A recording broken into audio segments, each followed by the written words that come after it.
예수님은 하나님께서 우리에게 보내주신 귀한 선물이십니다. 요한복음 4장 10절에서도 예수님을 하나님의 선물이라고 말씀을 하고 있습니다. 선물은 사랑하는 사람에게 주는 것입니다. 그리고 선물을 받았으면 그 선물 안에 무엇이 들었는가를 확인해 보아야 합니다. 자, 제가 오늘 이런 선물 꾸러미를 들고 왔습니다. 궁금하지요? 도대체 이게 무엇일까? 하나님이 우리를 사랑하셔서 우리에게 선물을 주셨습니다. 누구이십니까? 예수 그리스도. 2000년 전에 우리에게 이 선물을 주셨는데 어떤 사람은 아직까지도 이 선물을 뜯어보지 못하고 이 선물 안에 무엇이 들었는지를 도무지 알려고도 하지 않고 관심이 없는 사람들이 있습니다. 그러나 이미 오늘 이 자리에 나오신 여러분 대부분은 다 선물의 내용이 무엇이라고 하는지를 알고 계시고 또 그것 때문에 오늘 또 행복한 모습으로 이 자리에서 예배하게 되시는 줄로 믿습니다. 자, 그러면 이제 이 선물 속에서 하나씩 꺼내보도록 하겠습니다. 도대체 예수님 안에 무엇이 있을까? 첫 번째, 용서입니다. 무엇입니까? 용서. 용서. 인간은 두 가지 죄가 있습니다.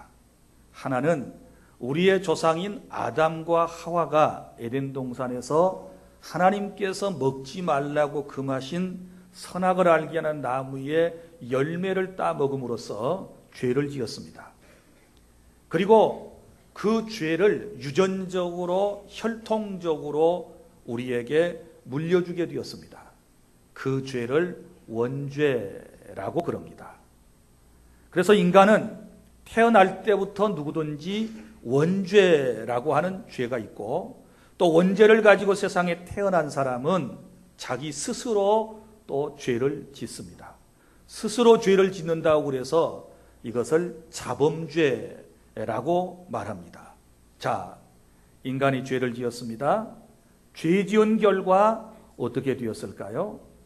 인간이 죄를 짓고 난 이후에 인간 세상은 불행해졌습니다. 인간 세상에 고통이 찾아왔습니다. 인간 세상에 슬픔이 찾아왔습니다. 인간 세상에 고난이 찾아왔습니다.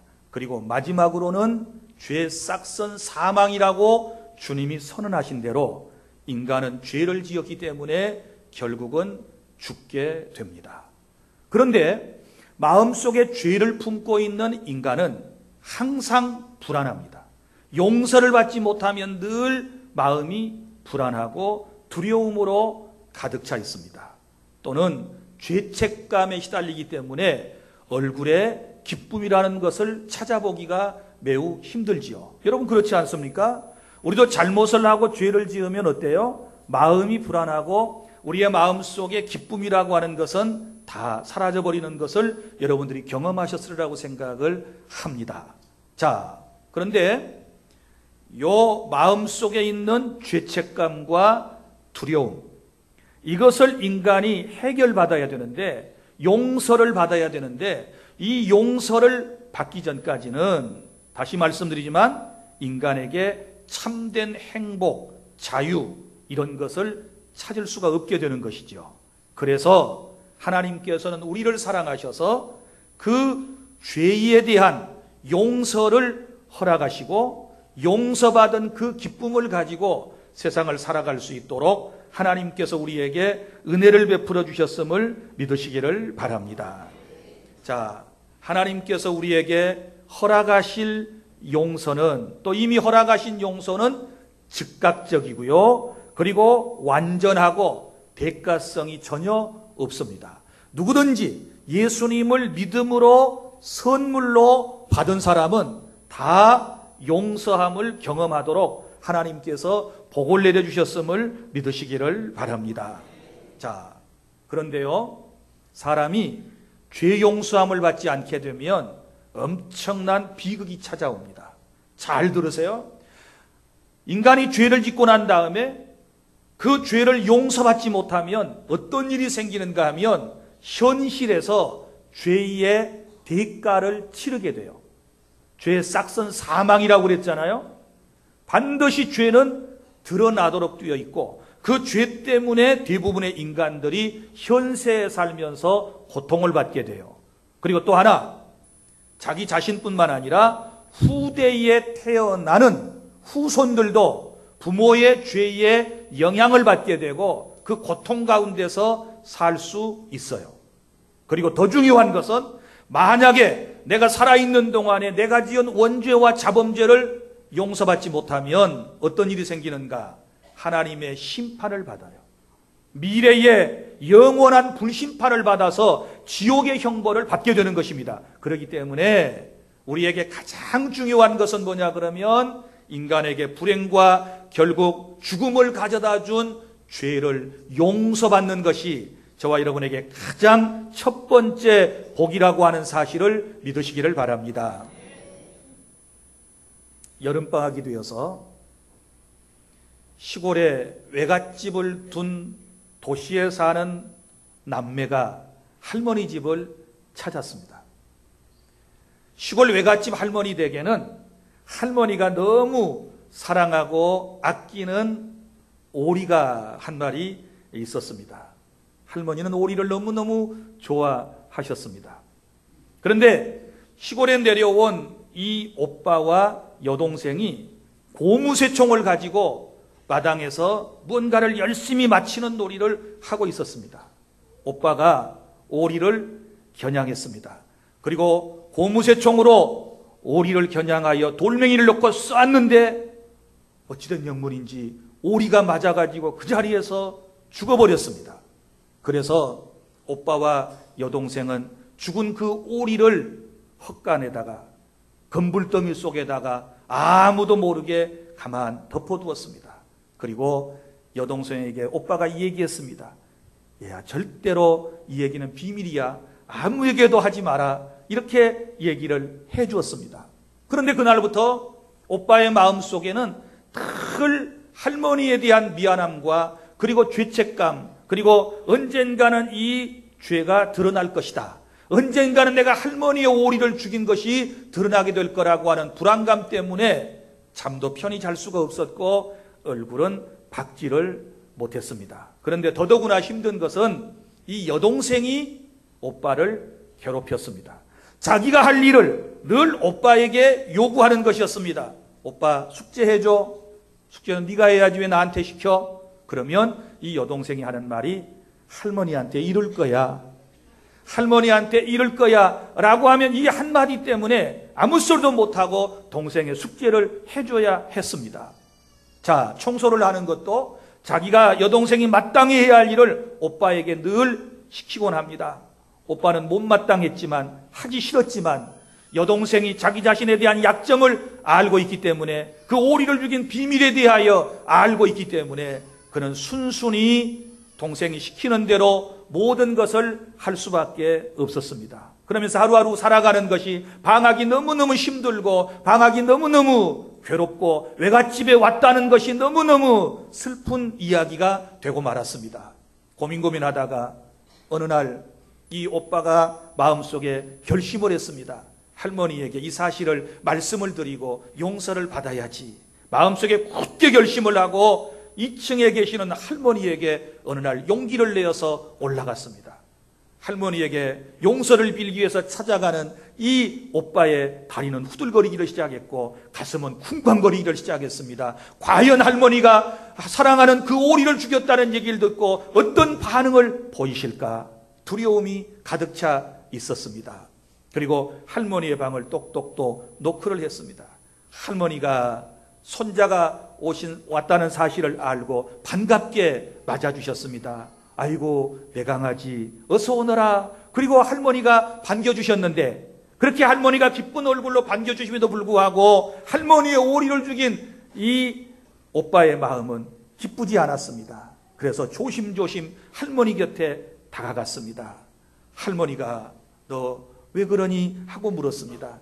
네, 할머니 제가 잘못했어요. 할머니 용서해 주세요. 그러니까 할머니가 그래 무슨 일인데 말을 해봐.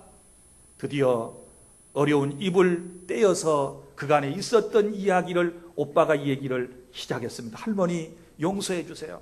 할머니가 가장 아끼고 사랑하는 오리를 제가 새총으로 쏴가지고 죽였어요. 할머니 미안해요. 할머니 죄송해요. 용서해 주세요. 하면서 무릎을 꿇고 할머니에게 용서를 빌었어요. 그랬더니 할머니가 화를 내가지고 꾸중을 하실 줄 알았는데 할머니가 환하게 웃으시면서 아이고 내 강아지 그래 오길 잘했다. 내가 기다렸어. 네가 마당에서 새총을 가지고 노는 걸 내가 2층에서 봤지?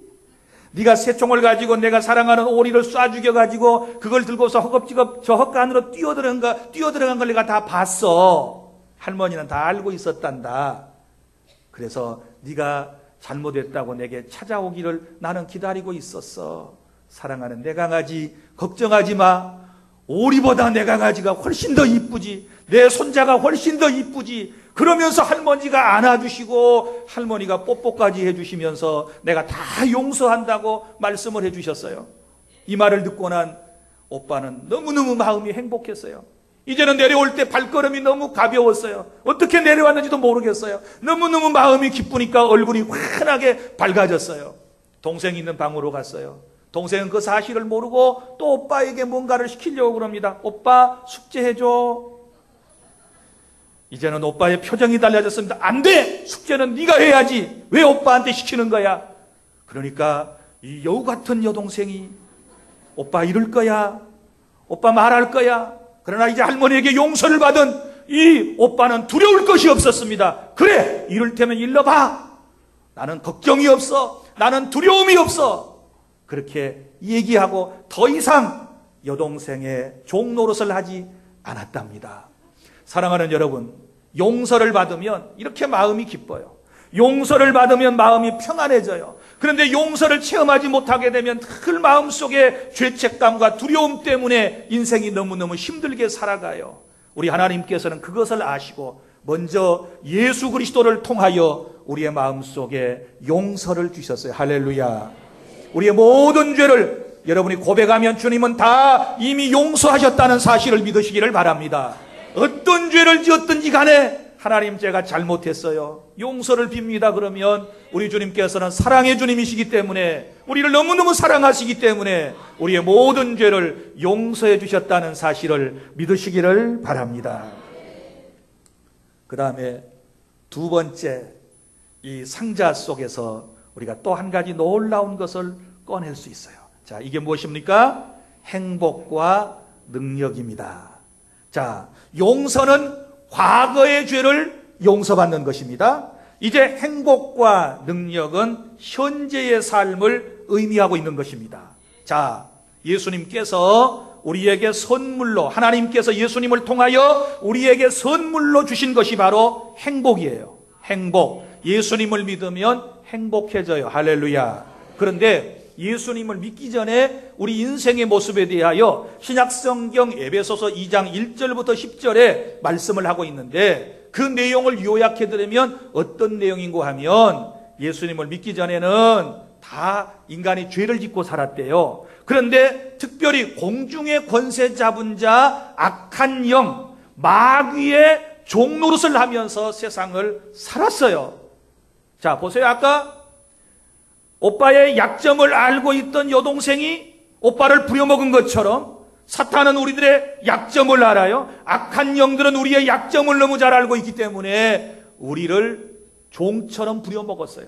그래서 우리는 죄에 대한 약점이 있기 때문에 늘 마귀가 시키는 대로 했어요. 마귀가 가자는 대로 갔어요. 마귀가 말하게 하는 대로 했어요. 마귀가 행동하자는 대로 그렇게 우리는 따라서 세상을 살았어요. 그러니까 우리에게는 자유가 없었어요. 사는 것이 아니었어요. 왜? 다 원수 마귀가 우리를 주장했고 원수 마귀가 우리를 이끌어갔기 때문에 우리의 인생은 그렇게도 불행한 인생이었어요. 그리고 또 하나는 요한복음 3장 36절에 뭐라고 말씀이 기록되어 있는가 하면 하나님의 아들 예수님을 믿는 사람에게는 생명이 있지만 하나님의 아들 예수님을 믿지 않는 사람들에게는 하나님의 진노가 그 위에 머물러 있느니라.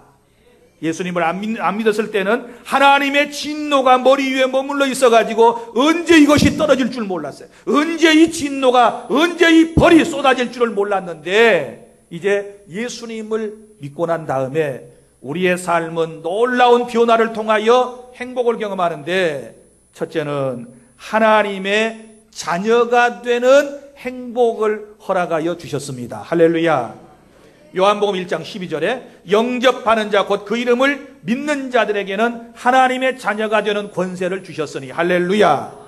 그러니까 내가 예수님을 믿고 하나님의 아들이 되었다. 내 신분이 변화가 되었어요. 요한복음에 보면 너희는 너희 아비 마귀에게서 났으며 이런 표현도 있거든요. 그러니까 예수님을 믿기 전에는 우리가 마귀의 자식처럼 행했고 마귀의 종노릇을 하면서 살아가는 그런 불행한 인생이었는데 이제 예수님을 선물로 받고 난 다음에는 아니에요. 이제는 우리는 하나님의 아들과 딸이 되었다라고 하는 사실을 믿으시기를 바랍니다. 할렐루야. 여러분, 마귀의 자식으로 마귀의 종노릇을 하면서 살아야겠습니까? 아니면 하나님의 아들과 딸로서 행복하게 사셔야 하겠습니까? 영접하는 자 곧 그 이름을 믿는 자들에게는 하나님의 자녀가 되는 권세를 주셨으니. 할렐루야. 누구든지 예수님을 믿기만 하면 하나님의 자녀가 될 줄로 믿습니다. 그리고 또 하나, 두 번째 행복은 뭐냐 그러면 우리의 시민권이 하늘에 있다, 이렇게 말씀을 했습니다. 우리가 땅에 살아도 우리는 하늘 백성이에요. 하나님 나라 백성인 줄로 믿으시기를 바랍니다. 그래서 이 땅에서의 삶을 다 마치고 나면 우리는 영원한 하나님의 나라에 가서 살아야 할 하나님 나라의 백성이기 때문에 그 사실을 생각하면 너무너무 행복한 줄로 믿으시기를 바랍니다. 또 하나, 왜 행복한가 하면 세상을 살아가려면요, 세상이 너무너무 힘들어요. 우리 힘으로 세상을 살아가기가 너무너무 고달퍼요. 그런데 하나님께서 예수님을 믿는 저와 여러분에게 현재의 삶 속에 승리할 수 있도록 무엇을 주신다고요? 능력을 주신다. 아멘. 우리는 주님의 능력으로 이 험한 세상을 헤쳐나갈 수 있는 줄로 믿으시기를 바랍니다. 과학이 발달하면 만능인가요? 그렇지 않은 것 같습니다. 여러분 보세요. 지금 인공위성을 띄워가지고 저 달에까지 왔다 갔다 하는 세대인데 이 메르스라고 하는 지금 요거 때문에 사람들이 꼼짝달싹을 못해요. 아무리 많이 배웠으면 뭐합니까? 우주선을 타면 뭐합니까? 여러분이 인간이 상상할 수조차도 없는 그런 과학 만능의 시대에 살아가면 뭐합니까? 작은 균 하나에 감염되면 똑똑한 사람도, 영리한 사람도, 과학자도, 의사도, 수학자도, 철학자도, 인생은 모두가 죽습니다. 이렇게 연약한 것이 인간이에요. 그런데 우리는 그동안 하나님 없이도 살 줄 알고 너무 뻐겼어요. 과학 만능이면 모든 것을 다 해결할 수 있을 거라고 우리는 뻐기며 살아왔어요. 그런데 메르스라고 하는, 여러분이 지금 균 하나 때문에, 이것 때문에 지금 대한민국이 지금 난리가 아니에요. 자, 여러분, 이럴 때 하나님의 능력이 필요한 줄로 믿습니다. 하나님의 역사하심이 필요한 줄로 믿으시기를 바랍니다. 그래서 우리는 하나님의 능력, 내게 능력 주시는 자 안에서 내가 모든 것을 할 수 있느니라. 할렐루야. 예전에는 힘써도 안 되고 애써도 안 되고 울어도 안 되고 몸부림쳐도 안 되었던 일들이 이제는 하나님의 능력으로 해결될 수 있고, 아무리 세상이 험해도 하나님의 능력으로 우리는 승리할 수 있다는 사실을 믿으시기를 바랍니다. 두 번째로 하나님께서 우리에게 주신 이 놀라운 능력이에요. 요한복음 10장 10절에 도적이 오는 것은 도둑질하고 멸망시키려는 것뿐이요 내가 온 것은 양으로 생명을 얻게 하고 더 풍성히 얻게 하려 하심이니라. 예수님이 이 땅에 오신 목적은 내게 구원의 은총뿐만 아니라 내 삶 속에 풍성함을 주시기 위해서 주님이 오셨기 때문에 여러분, 현재의 내 삶이 행복하게 될 줄로 믿으시기를 바랍니다. 물질의 소유의 넉넉함에만 행복을 지금 말하는 거 아닙니다. 우리의 마음속에 하나님의 나라가, 천국이 임하기 때문에 우리는 어떤 형편에 처하든지 우리의 마음이 항상 기뻐서 행복감이 넘치게 될 줄로 믿습니다. 여러분, 걸어가는 사람보다 자전거 타고 가는 사람이 더 행복하리라고 생각하십니까? 자전거 타는 사람보다 승용차를 타는 사람이 더 행복할까요? 승용차보다 KTX를 타는 사람이 더 행복할까요? KTX보다 비행기를 타는 사람이 더 행복할까요? 비행기 타는 사람보다 우주선을 타는 사람이 더 행복하리라고 생각하십니까? 인간의 행복은 물질의 어떤 환경의 어떤 풍요로움이나 부요함에 있는 것이 아니라 그의 마음속에 있다는 사실을 믿으시기를 바랍니다. 예수님을 내 마음속에 모시면 내 마음이 행복해져요. 예수님 때문에 행복해요. 나는 하나님의 아들이고 딸이고, 나는 하나님 나라의 백성이고, 하나님이 나와 함께 하심으로 나는 이 세상을 헤쳐나갈 수 있고, 이 험한 세상에서 나는 승리할 수 있다라고 하는 그런 믿음 때문에 우리의 마음속에 행복이 넘쳐나게 될 줄로 믿으시기를 바랍니다. 로마서 8장 32절, 자기 아들을 아끼지 아니하시고 우리 모든 사람을 위하여 내어주신 이가 어찌 그 아들과 함께 모든 것을 우리에게 주시지 않겠느냐. 아들 예수님도 우리에게 기꺼이 선물로 이렇게 주셨는데, 우리 주님께서 우리에게 필요한 모든 것들을 현세의 삶 속에서 허락해 주실 줄로 믿으시기를 바랍니다. 자, 마지막으로 세 번째, 이제 하나님께서 우리를 사랑하셔서 우리에게 놀라운 선물 예수 그리스도를 주셨는데, 이 선물 안에 있는 가장 소중한 것이 또 하나 있는데, 이것이 무엇입니까? 영생입니다. 영생. 오늘 말씀, 하나님이 세상을 이처럼 사랑하사 독생자를 주셨으니 이는 그를 믿는 자마다 멸망하지 아니하고 영생을 얻게 하려 하심이니라. 할렐루야. 예수 믿으면 망하지 않습니다. 예수님을 믿으면 지옥 가지 않습니다. 예수님을 믿으면 영원한 생명을 얻게 될 줄로 믿으시기를 바랍니다. 신약성경 히브리서 9장 17절, 한 번 죽는 것은 사람에게 정해진 것이요 그 후에는 심판이 있다라고 말씀을 하셨습니다. 인생이 죽는 것은 어쩔 수 없습니다. 그리고 그 이후에 누구나 심판을 받게 될 것입니다. 어떤 사람은 예수님을 믿고 천국에 가는 심판을 받고, 어떤 사람은 지옥에 가는 심판을 받게 될 것입니다. 우리는 천국 가는 인생이 되어 그곳에서 영생복락을 누리게 될 줄로 믿으시기를 바랍니다. 에베소서 2장 5절부터 6절에 허물로 죽은 우리를 그리스도와 함께 살리셨고 너희는 은혜로 구원을 받은 것이라 또 함께 일으키사 그리스도 예수 안에서 하늘에 앉히시니. 할렐루야. 이것은 미래적 사건입니다. 하늘에 앉히시니. 자, 행복과 능력은 현재의 사건입니다. 용서는 과거의 사건입니다. 이제 우리의 미래는 확실하게 보장받은 줄로 믿으시기를 바랍니다. 우리는 죽어도 영원한 생명을 얻는, 영생복락을 얻는 천국으로 저와 여러분들은 하나님의 인도하심을 받게 될 줄로 믿으시기를 바랍니다. 요한일서 5장 10절부터 12절 가운데 이런 말씀이 있습니다. 아들이 있는 자에게는 생명이 있고 하나님의 아들이 없는 자에게는 생명이 없느니라. 예수가 마음속에 있으면 예수는 생명이니까 생명이 있는 것이고, 예수님을 마음속에 모시지 않는 사람은 생명이 없다 말씀을 하셨습니다. 사랑하는 여러분, 너희는 그 은혜에 의하여 믿음으로 말미암아 구원을 받았으니 이것은 너희에게서 난 것이 아니요 하나님의 선물이라. 구원은 하나님의 선물인 줄로 믿으시기를 바랍니다. 거저 주신 하나님의 선물인 줄로 믿으시기를 바랍니다. 요한복음 4장 10절에서도 예수님을 자기 자신은 선물이라고 말씀을 하셨습니다. 사랑하는 주 안의 성도 여러분, 이제 말씀을 맺습니다. 하나님이 우리를 사랑하셨습니다. 얼마나 사랑하셨던지 2000년 전에 유대 땅 베들레헴 말구유에 누구를 보내셨어요? 예수님을 우리에게 선물로 보내주셨습니다. 예수님을 선물로 보내주셨는데 어떤 사람은 이 선물을 받고 어떻게 받습니까? 믿음으로 받습니다. 선물은 어떻게 받아요? 믿음으로 받습니다. 상대방이 믿을 수 없을 때 어떤 좋은 선물을 줘도 못 받아요. 왜? 이게 폭탄인지를 어떻게 압니까? 선물은 믿음으로 받는 것입니다. 선물을 주는 사람이 누구인지를 알기 때문에 받을 수 있는 것입니다. 나를 사랑하는 하나님께서 내게 예수 그리스도를 선물로 허락하여 주셨습니다.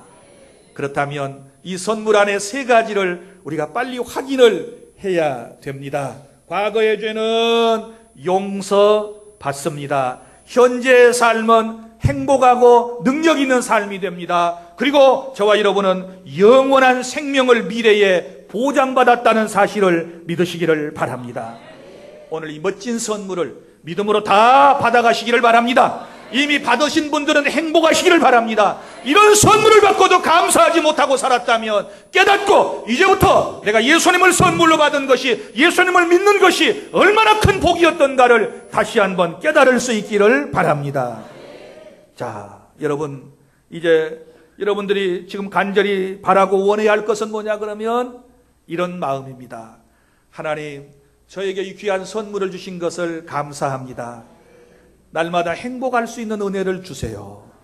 또 아직 이 선물을 받지 못한 분들은 이렇게 말씀하셔야 됩니다. 하나님, 나도 저 선물 받고 싶어요. 하나님, 제게도 선물을 주세요. 제게도 이런 용서와 행복과 영생을 선물로 예수님을 통하여 주십시오 라고 우리가 고백하게 되면 하나님께서 거저 값없이 저와 여러분 모두에게 허락해 주시는 줄로 믿으시기를 바랍니다. 교회 공동체가 어떤 공동체입니까? 예수님을 선물로 받은 공동체가 바로 교회 공동체인 줄로 믿으시기를 바랍니다. 이 선물 어떻게 받아요? 믿음으로. 요한복음 1장 12절 다시 여러분에게 말씀을 드립니다. 영접하는 자 곧 그 이름을 믿는 자들에게는 하나님의 자녀가 되는 권세를 주셨으니 할렐루야. 로마서 9장 10절부터 11절 말씀에 사람이 마음으로 믿어 의에 이르고 입으로 시인하여 구원에 이르느니라. 그래서 믿음으로 받으십시오. 자, 믿음으로 받는다는 말은 예수님을 마음속에 모셔드리면 여러분들이 이 놀라운 은총을 거저받게 될 줄로 믿습니다. 할렐루야. 자, 이미 예수님을 선물로 받으신 분들 아멘. 받기를 원하시는 분들 아멘. 할렐루야. 우리는 하나님의 큰 복을 받은 정말 복받은 주안교회 신자들, 하나님께서 기뻐하시는 자리에서 오늘 예배하는 저와 여러분에게 한량없는 은혜가 넘치기를 바라고 다시 한번 요한복음 3장 16절을 우리 다 함께 낭독하고 오늘 말씀을 마치겠습니다. 시작. 하나님이 세상을 이처럼 사랑하사 독생자를 주셨으니 이는 그를 믿는 자마다 멸망하지 않고 영생을 얻게 하려 하심이라. 아멘. 기도하겠습니다.